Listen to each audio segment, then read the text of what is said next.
Hello, BookTube. We're forging on with my library tour. We have circumnavigated this room, and we are now at the darkest depths of Mordor. These shelves that are recessed into the wall, one part of the room. And because they're recessed into the wall, and because there's a large amount of space in here, I have just willy-nilly filled it with books, as you do. and that's what we're digging our way through, starting with the top shelf, which looks like it is entirely mass-market paperbacks. So we're just going to go through those until we're done with them, and then we'll move on. I don't think there are any more mass markets in this thing other than those. So let's see. What is this? Okay, this first one is an old Bantam mass market paperback of The Cruel Sea by Nicholas Montserrat. A fantastic, fantastic novel about World War II, about convoy ships in World War II. I cannot recommend it strongly enough. If you think that when I describe it as a novel about convoy ships in World War II, that you kind of know which of your grandparents it would suit, but that it definitely doesn't suit you, you are wrong. You are wrong. This is beautifully done. You will, if you've never read such a book, if you've tried and failed because they're all about equipment and they're all about, oceans of testosterone or whatever, you will read this, you will love it, and then you will say, well, my tastes are very well known, and yet there is a World War II submarine book, that a World War II warfare novel that I loved. You will do that. Believe me, you will. And I have this mass market paperback. I have a hardcover. I have a trade. I think I have a Penguin paperback, so I don't really need another one, but we've gone through that many times. Okay, all right. This is a mass market paperback of Robert Jordan's Eye of the World, the first book in his Wheel of Time series. That we have the main characters on the front cover, and then we have an inset, a step back that's a completely different picture, very nice. An endless, or almost endless, epic fantasy that he didn't live to finish it. And because he never meant it as a trilogy, most of the books are criminally formless. I mean, that's the whole organizing benefit of a trilogy. For instance, if we're talking about fantasy novels that typically used to come in trilogies, now they don't anymore. Now they typically are open-ended. So the author just, in a wild act of hubris, says, I will write this forever. Typically, one of the good parts of trilogies is that they impose an organizing structure. The author knows he doesn't have forever to go on with the story. And Robert Jordan never planned The Eye of the World. He never planned the Wheel of Time series to be a trilogy or to be finished in any way. And so the books can be open-ended, they can be formless. In other words, not so much in this first book, but in, for instance, the fourth book, the fifth book, the sixth book, the seventh book, you can have a whole novel in which nothing happens or in which thousands of things happen to no point. It gets a little wearying. Okay, all right, this is by Carol Brahms and S.J. Simon. This is a great historical novel, and one of the very few Tudor-era historical novels that's actually funny. It's actually a comic novel set in the Tudor era. This is No Bed for Bacon. Do you see that? Yeah, there's the title down there. A horrible cover design, but a great cover illustration and a send-up of all things Tudor and also all things Tudor fiction. As usual, my usual refrain with these books, I have no idea their status in print or not. I don't know if you could find No Bed for Bacon. Probably, since it was immensely popular in its day, you could probably find a very cheap paperback copy online.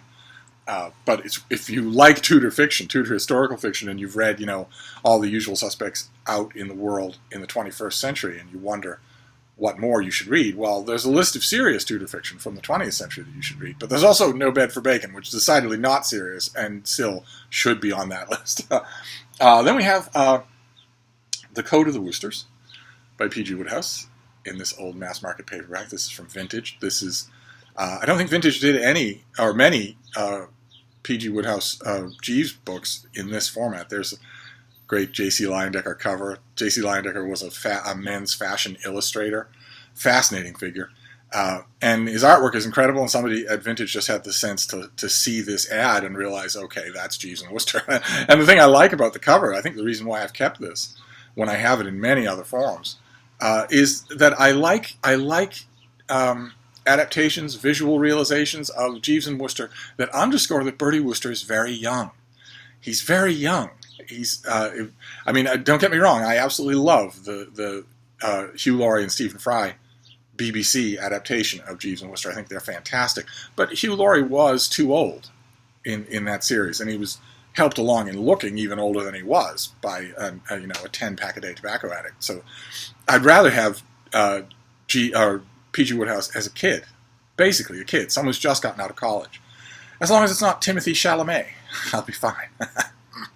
But this is another reason why I kept this is because this is, I think, by far the strongest of the Jeeves and Wooster novels, just as a novel. You don't go to them hoping that they'll be strong, or even caring whether they're weak, but still, it sometimes helps.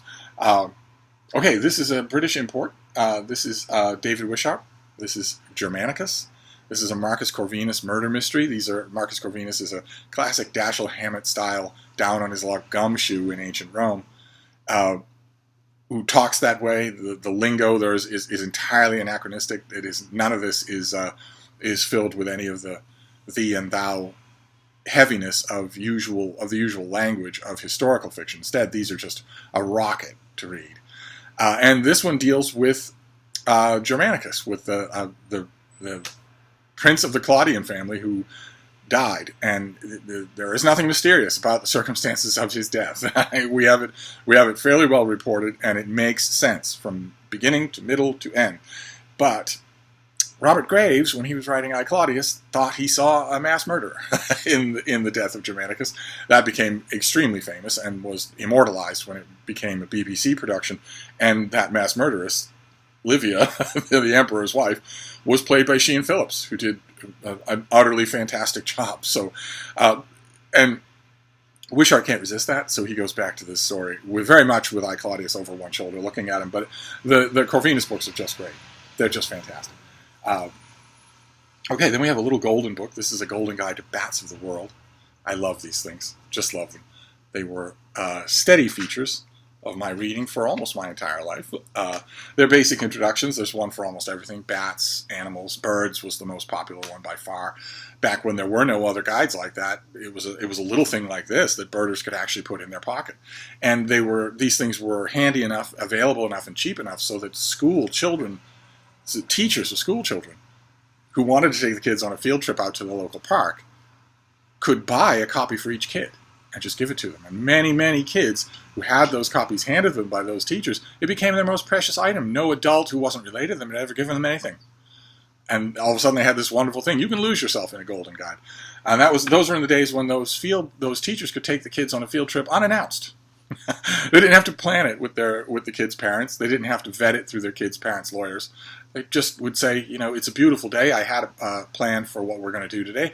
But let's all take out our bird books and go walk in the park and see what we can identify. It'd be a lot of fun. Those days are gone, but they were wonderful.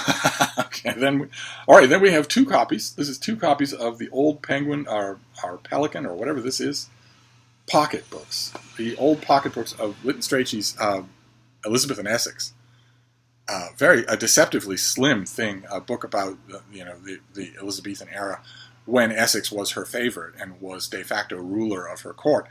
And it's beautifully written, just beautifully written. It's just amazing from beginning to end, even though it's so small, and even though it's not in any way meant to be scholarly or critical. It's just an absolute delight to read. Okay, all right. Well, the refrain of "I don't know whether or not this is still in print" is certainly going to be strong in this video. This is a novelist named Stephen Becker who did a number of exotic thrillers, a handful of them, plus a great American Civil War novel, and is now completely forgotten. He's completely forgotten, and these are great books. This is the Blue-Eyed Shawn, and I don't know if this will tell me about his others. I don't know if this will list his others. No, it doesn't. His American Civil War novel was Until This War Is Over. But The Blue-Eyed Shawn is the best book that he ever had, and I kept this mass market with the old 70s and 80s style cover illustrations because I don't think I'm ever going to see it again. so I'm holding on to this for exactly that reason. Same reason I have mass market paperbacks scattered all throughout here of the science fiction writer Cord Rayner Smith. When am I going to see him again? So I'm going to keep it until I do. Okay, all right, this is the Fontana Library. Yesterday we saw their volume on the Stuarts. It was a series that they did 50 years ago where they just went through each ruling house of England and got a scholar or historian to write it up, give you the basic facts about each of the people, and add color. And if the writer is doing it right, if they're doing the right kind of job, then the book will read electrifying instead of like an encyclopedia entry. Most of them did. And this is Christopher Morris's volume on the Tudors, which almost every line is underlinable. So I kept it, even though it's not in any way. Of course, it's 70 years old. It hasn't kept up with Tudor scholarship or anything like that. It doesn't really matter. Some of the insights in here, there are tons of insights in every chapter of this book that are incredibly memorable, well worth thinking about. This is Bantam. A long time ago, Bantam here in America did a uniform set of mass-market paperback translations of the novels of Hermann Hesse, and they did them all in this. They all looked like this. They all had white spines with black letters and original illustrations on the cover. You'd never get a mass-market publisher to do that today. That would never in a million years happen. I keep waiting for someone, whether maybe it's the parent corporation that has 6 corporations have bought up Bantam since these came out. But I keep waiting for somebody to just, if you're not going to pour any effort into a Hesse Renaissance, then just dust off these translations and bring them out in trade paperbacks, in new trade paperbacks for a new audience, instead of just Siddhartha. That sometimes happens with Siddhartha, sometimes it happens with Steppenwolf. It doesn't happen with anything else. And it should. We should be giving this author a serious reconsideration in the 21st century, and we're not. I'm sure that his literary heirs are not complaining, because Siddhartha is taught in every high school in America every year. That's box loads of book orders every single year since it appeared. So that's a hefty back end, as they say in Hollywood. But it's a far cry from a critical reappraisal. It'd be nice if all of this author were in print in trade paperbacks. Anyway, this next one is a little hardcover. Oh, right, okay. Okay, this is something called the Roosevelt edition, the Chronicles of America. They were these little hardcovers. They grew up. They were reissued. When they were reissued, they were in bigger hardcovers. But I have this old leather-bound edition, and this is William Wood doing Elizabethan sea dogs, the pirates and privateers of Elizabethan England. So you have here Drake and Frobisher and whatnot. And this is from 1918, and I mainly got it because it's just fun to read through it. It's not in any way scholarly. It's just an enjoyable romp through the subject on mainly a folklorish level. And this entire series does that with its various subjects, whether it be the founders of New England or American cowboys or Elizabethan sea dogs or whatever. They're all tremendously fun to read, but they're also long since gone. I don't know where you would see them other than regularly at a place like the Brattle Bookshop here in Boston. But in a normal town had had 2 used bookstores for 50 years, now has none. I don't know that you would ever find these, but they were enjoyable. Okay, all right. This next one is Louis L'Amour. This is The Outlaws of Mesquite, a stripped paperback. We went over this yesterday. That sometimes retail bookstores strip the covers off mass market paperbacks in order to get the full credit by sending the barcode on the cover back to the publisher, and they have no more use for the printed book. So the printed books tend to get boxed up and thrown away. And I used to grab a whole bunch of them. I don't quite know why I grabbed this, but I really wish now that I had grabbed all of Louis L'Amour. Once existed in an entire library shelf of mass market paperbacks, and I love his books. They're so enjoyable to reread. I wish now that I'd grabbed them all. I don't think I have any others but this one. I don't think I have any Louis L'Amour here except this one and his historical novel, The Walking Drum. And that's a shame. Oh, goodness gracious. All right, well, we'll end up with a block here. No reason to go through these individually except to show you the covers, but this is the old Del Rey run of John Carter of Mars. We saw Tarzan and Carson of Venus. This finishes that out. They should be together. And this is all of the John Carter of Mars books. My favorite, Edgar Rice Burroughs. This is The Mastermind of Mars, and then Swords of Mars. There we go. And then Synthetic Men of Mars. All of these have wraparound covers. You get a little bit of falderall on the top, but you mainly get, it's a whole big illustration. Here's Thuvia, Maid of Mars, a book that I like more every time I read it. There she is, with Martian cities in the background. You have John Carter of Mars, the last book in the series, not finished at the time of Edgar Rice Burroughs' death. And there's the Tars Tarkas following up behind them. You have Princess of Mars, the very first book, the one that started things off. where John Carter is whisked away to the planet Barsoom.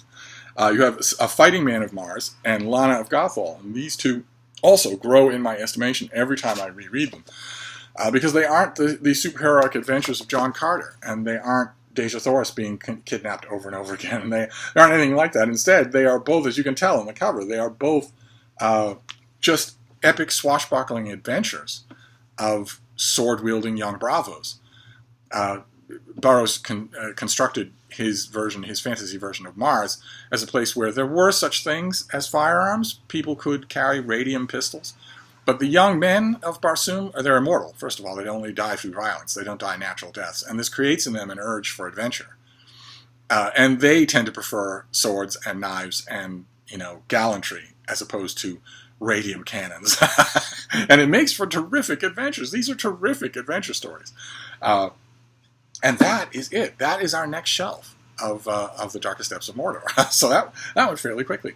Good variety of stuff. So we will keep going. We will keep going. We will do this tomorrow for the next batch of mass markets. And we'll just keep going until we're done with this top shelf. Then the other shelf should go fairly quickly. I hope. We shall see. We will reconvene tomorrow and find out. Thank you, BookTube.